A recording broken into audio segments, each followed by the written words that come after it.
Hello and welcome back to TVC 22's election coverage here in Glengarry-Prescott-Russell, making our way through all of the local candidates and getting you to know them a little bit more as a person as well as their policies so you can make the right decision come the 20th of September. And joining me today I have Mrs. Susan McArthur, the representative for the Conservative, not Conservateur, Conservative Party. How are you?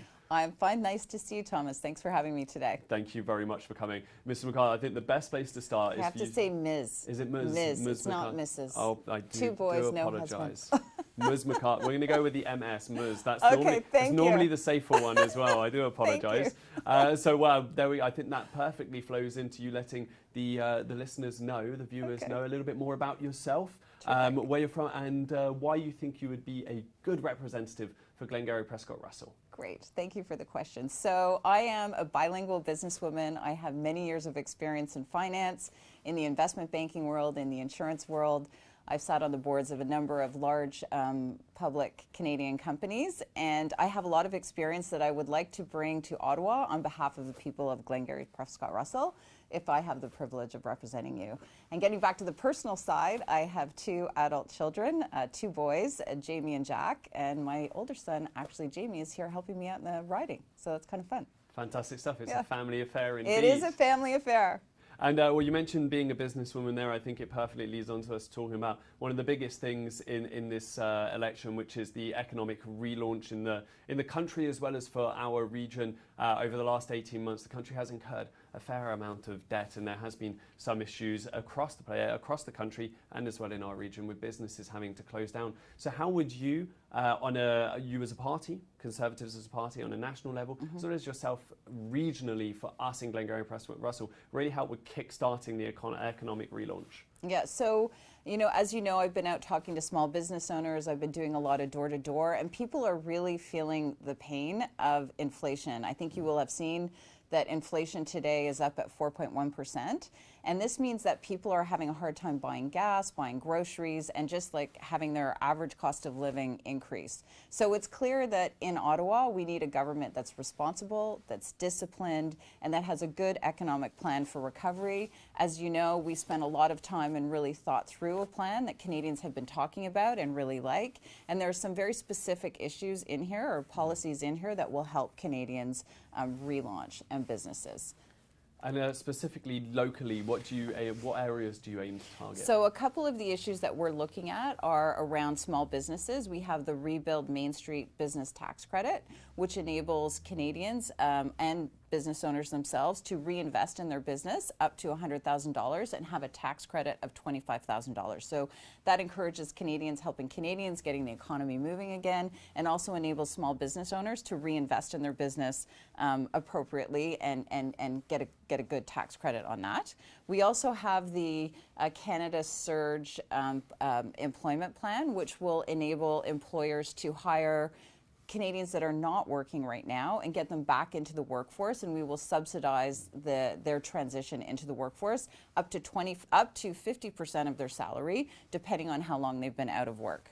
And for Canada Surge, is there not a fear that their employers will become reliant on this funding from the government, much like many people have become reliant on being able to receive money from the government during this pandemic? Well, I think what we found is, I was talking to one of the businesses owners today, and they were telling me, in fact, that they were operating at 65% capacity because they can't find workers. So we need to find a way to get workers transitioning off of CERB and back into the workforce. And then we need to find a way to bring more skilled workers into the Canadian economy. So this is something that we will be focusing on as a government and that we think is fundamentally important to the country. So we need more workers. We need workers that aren't participating in the workforce now to get back into the workforce, and we need to help employers with the transition so that their businesses can relaunch. And that's why our plan, we've really thought through some of these initiatives that should help these small businesses. And when would you like to see that implemented? Obviously, CERB saved countless lives over the course of the pandemic with the lockdowns and people losing their jobs, and we are unfortunately still in a pandemic. We're on the verge of a fourth wave now. So how long do you think it would take to transition off of this vital lifeline for many Canadians? Yeah, well, I would say we are in a fourth wave. We're not in the launch of the fourth wave, and in fact, curiously, we find ourselves in an election in the middle of a fourth wave. You have to ask yourself why. why is the country in an election? And I think no, it's an election that when I go door to door, nobody wants. And I think, you know, people know the reason we're in an election is because Justin Trudeau was really thinking about himself and not thinking about Canadians.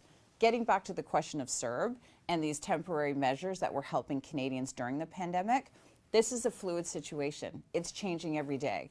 You know, 5 weeks ago when this election was launched, there were 2,000 cases of COVID. Today, there's more than 5,000. So when we get into government, one thing you can be assured of is we will roll up our sleeves immediately and get to work on behalf of Canadians and make sure that the programs that we have are appropriate for the circumstances that we find ourselves in.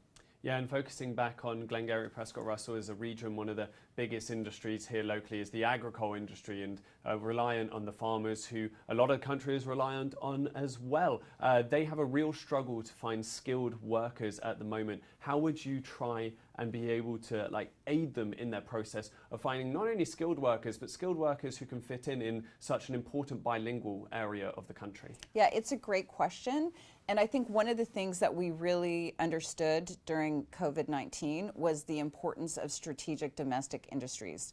You know, this is a question about agriculture, but we can make the analogy for vaccines. You know, when we were starting to look to procure vaccines, we had domestic manufacturing capabilities that we could have pivoted, but instead, you know, Justin Trudeau went directly to CanSino, and then we found ourselves having to, at the back of the line, trying to get procurement from Pfizer, BioNTech, and AstraZeneca, et cetera.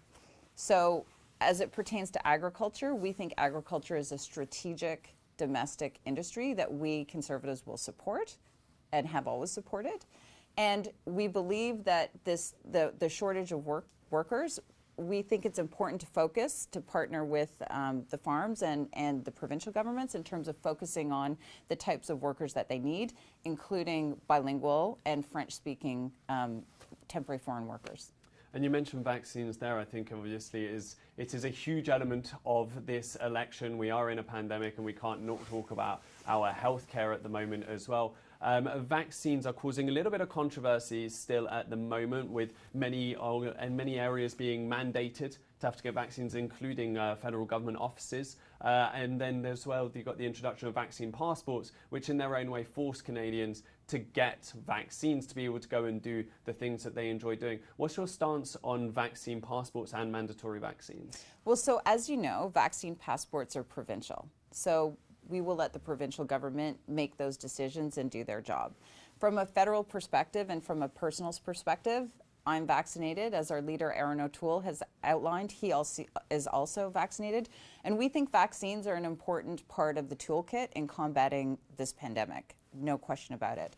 However, we also feel that we have other tools in our toolkit that we can use, like rapid testing, social distancing, masking. And our position is really to educate and encourage Canadians to be vaccinated and not to use this as a political wedge issue to divide Canadians. So that's our point of view. We have a reasonable approach. We are encouraging vaccinations, but we think we have other means of addressing this issue. There's another wedge and divide out there, obviously, at the moment over the realist element of climate change. And the reason why I want to really talk about this is we have a couple of local cases. There's some controversy surrounding the cement plant in L'Orignal, as well as a recent discovery of dead fish in the river by Saint-Eugène, which there's a study going underway at the moment to determine the cause, believed to be a leak, going to take a couple of weeks to come back. But either way, we're seeing man-made effects on nature here locally. What's your position on these two, and what's your opinion on how involved the federal MP should be getting involved in these kind of situations in our region like that? Right. So, well, as you know, the cement plant is really a provincial issue, and it's something that the citizens of L'Orignal have been focusing on and fighting against for quite some time. I'm sympathetic to their plight. L'Orignal is a beautiful town, but really it is provincial jurisdiction, and there's very limited federal involvement. It's really not in our champ de compétence. I can't believe I'm saying it in French. It's a great phrase. En tout cas, there you go.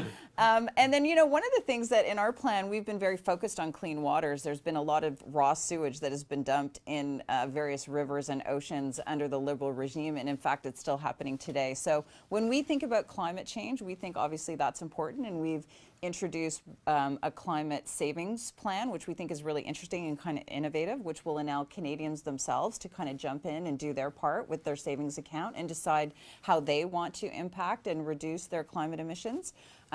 But we also have a holistic approach. We think that there are also other natural assets out there that are really important, and we want to make sure that we are preserving like forests and wetlands and these types of natural assets that are important. And then the other thing should say, and I forgot to state on the French side, is that I'm actually the only candidate in the region that's been endorsed by GreenPAC. So GreenPAC is an independent organization that recognizes political candidates that actually have a background of working in environmentally friendly businesses. So my background is a banker. I've also helped fund renewable energy type project. I've invested in technology around green technologies. So I'm really pleased to have been endorsed by them.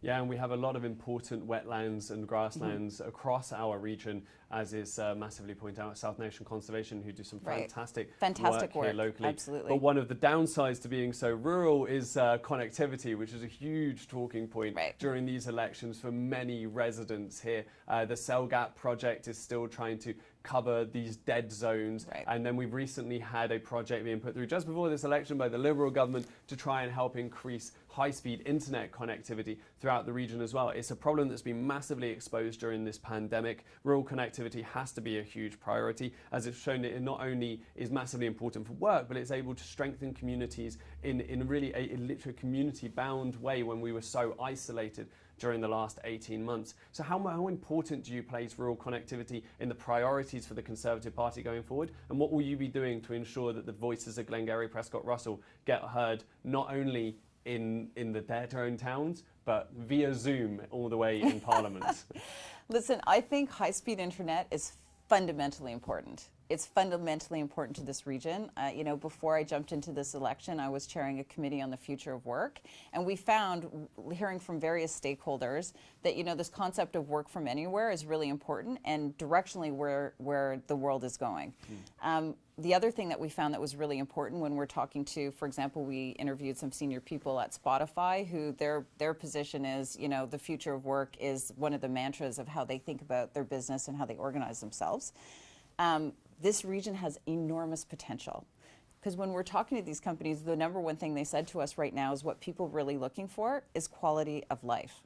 So if you think about how beautiful these towns are and the countryside is here and the potential that gives the region being right between Ottawa and Montreal, high-speed internet is the key, is the fundamental modern infrastructure we need to make sure that we can take advantage of that and use that as an opportunity for our region. So it's very important to me.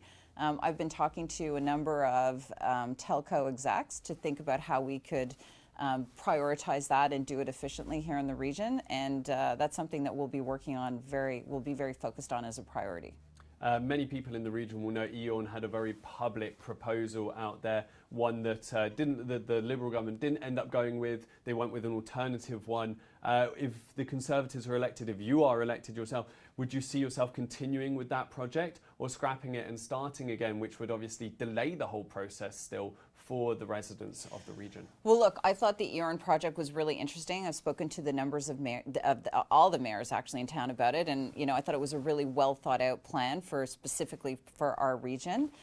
Obviously, it would have to, once we get into government, you have to look at the contracts and all that kind of stuff in terms of what's in place. But what I can say is that I think there are innovative ways that we can bring, for example, fixed line wireless to this community and really help, because it's a productivity issue.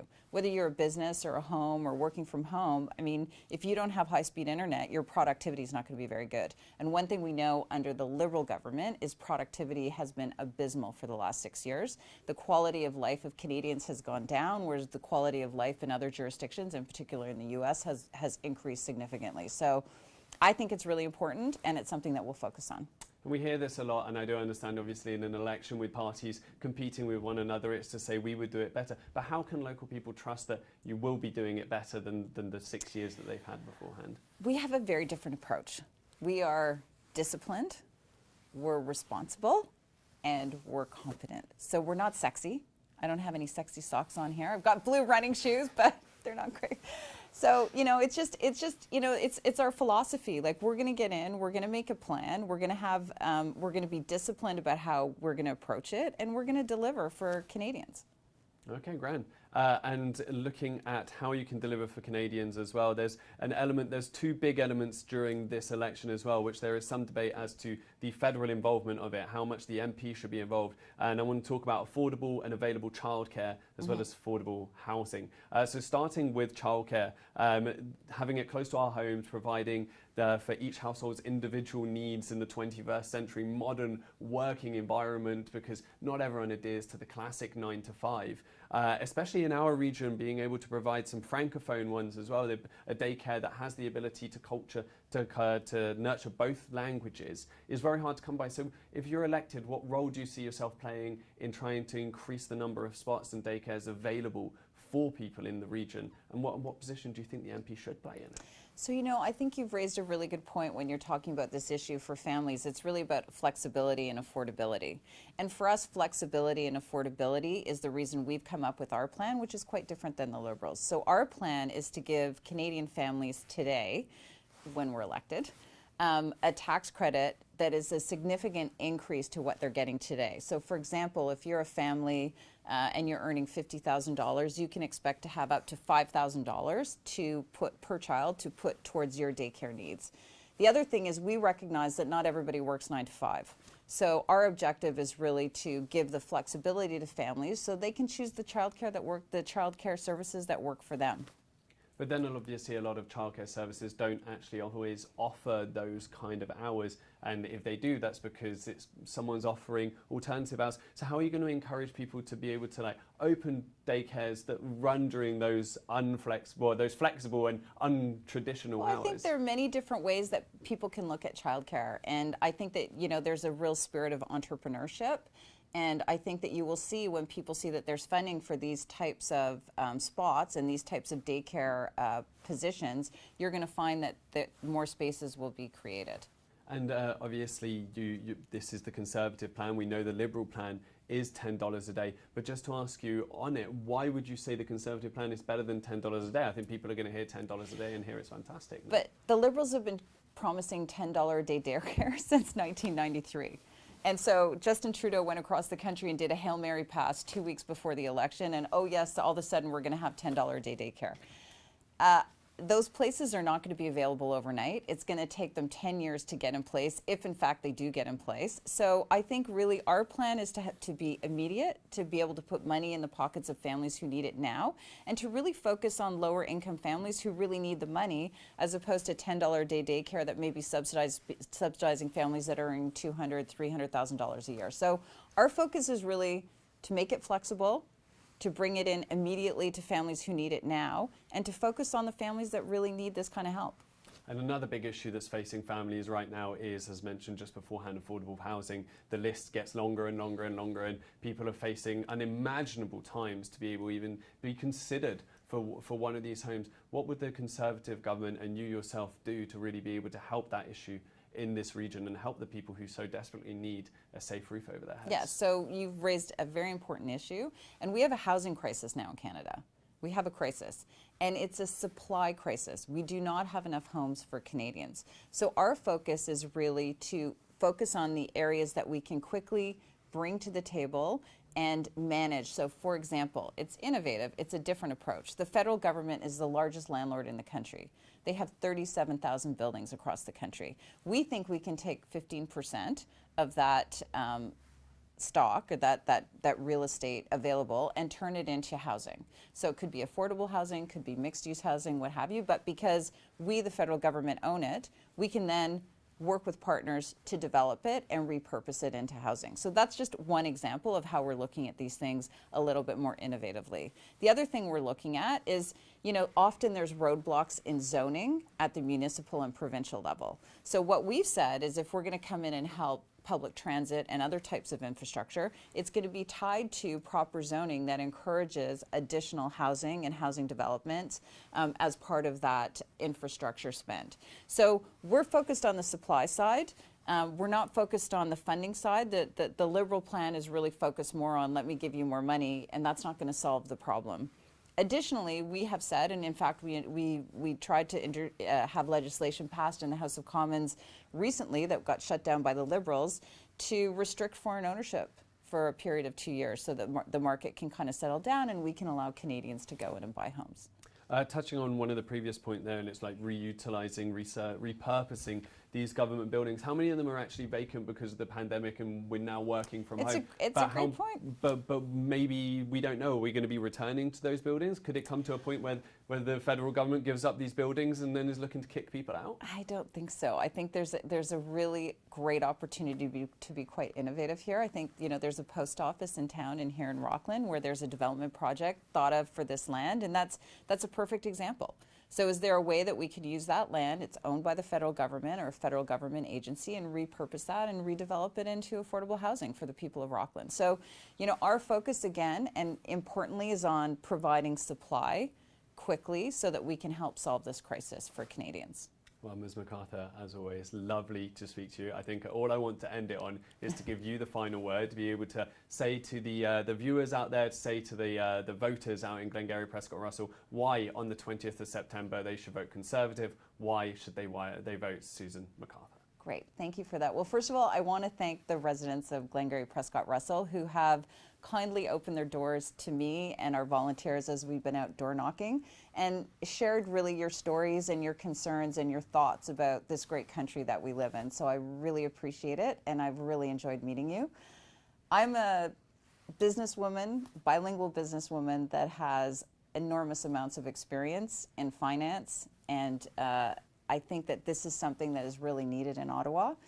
We had Erin O'Toole in our riding yesterday. I think that as part of the Erin O'Toole team, I will be a strong voice for you in Ottawa, and that's exactly what we need. So I hope I can count on your support on the 20th. Thank you. And thank you very much for watching. Make sure you go check out all of the other interviews as well, so that come the 20th of September, you make the right decision for you, for our county here, our conscription here, Glengarry-Prescott-Russell. And Ms. McArthur, thank you so much as always. Thank you, Thomas.